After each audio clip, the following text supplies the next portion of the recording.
On May 10, 2025, Pakistan carried out what it described as a limited, high-precision military air operation deep inside contested airspace.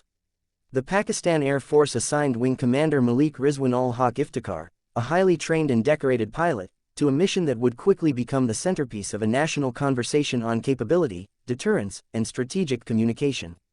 Wing Commander Iftikhar flew a JF-17C Block III, Pakistan's most advanced indigenous fighter aircraft. The JF-17C program represents years of collaboration between Pakistan and China, and the Block III variant is the most significant upgrade to date. Equipped with an AESA radar, a modern glass cockpit, integrated electronic warfare systems, and a range of precision-guided weapons, the Block III is intended to close the gap with contemporary 4.5-generation fighters fielded by other regional powers.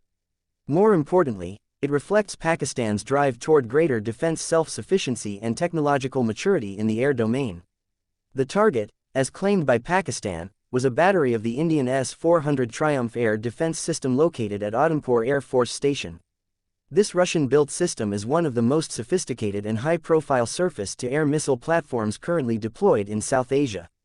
With its multi-layered engagement zones, long detection range, and simultaneous tracking capabilities, the S-400 is considered a strategic asset by the Indian military, both in terms of deterrence and defense. Pakistan's official account states that Wing Commander Iftikhar and his team successfully executed a strike aimed at degrading critical elements of the S-400 system, reportedly targeting its radar, command post, or missile launch vehicle. The mission required flying close to or within contested airspace, navigating through advanced detection zones, and releasing precision-guided munitions while avoiding interception or detection. Such a task demands not only top-tier equipment but also extensive mission planning, situational awareness, and calm under pressure.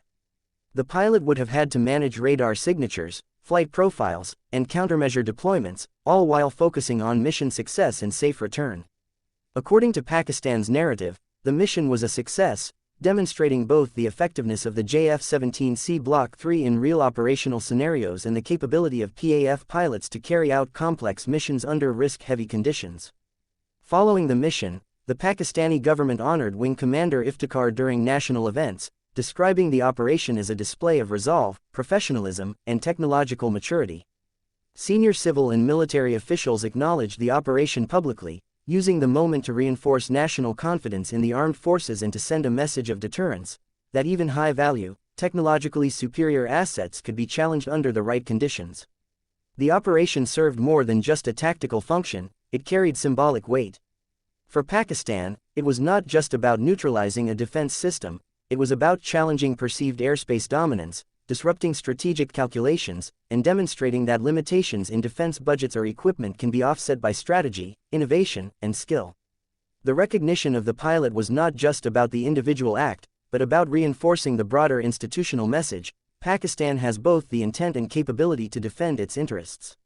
However, this version of events was quickly challenged by India, which denied that the S-400 system at Adampur had suffered any damage.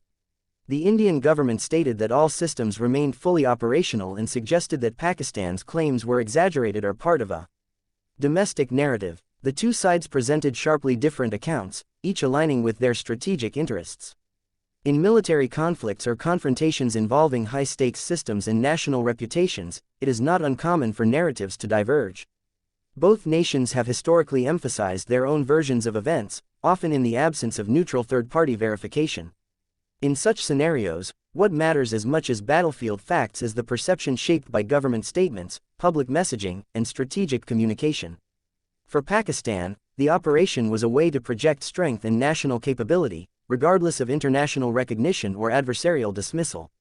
Within Pakistan, Wing Commander Malik Rizwan-Ul-Haq Iftikhar became a figure of national recognition, not just for the strike itself, but for what he represented: a generation of pilots trained to fly increasingly sophisticated platforms, conducting missions against challenging targets, and symbolizing Pakistan's aspirations for a modern, flexible, and credible air force. His name now features prominently in military discussions, educational circles, and the public imagination, as a representative of a new phase in the country's defense posture. The JF-17C Block III also emerged from this event with heightened status. The aircraft's role in such a high-profile mission, as claimed, was seen as validation of the development program and a sign that Pakistan's investment in indigenous aviation was bearing fruit.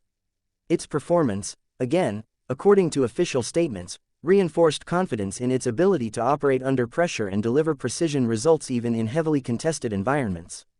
Ultimately, whether or not independent parties verify the full extent of the mission's outcome may be secondary to its internal and strategic effects. For Pakistan, the operation functioned both as a test and a message, testing its systems, training, and operational coordination, and sending a signal to adversaries that even high-end assets are not untouchable. Wing Commander Iftikhar's recognition was thus more than ceremonial; it was symbolic of a wider military and national message, that resolve, strategy, and capability matter more than numbers alone. The May 10 operation has now become a fixture in military discourse within Pakistan. It's used as an example in discussions about joint operations, asymmetry in modern air conflict, and the role of indigenous platforms in contested airspace. Whether it is remembered as a definitive blow or a symbolic demonstration, the mission has already achieved significance far beyond its immediate tactical objective.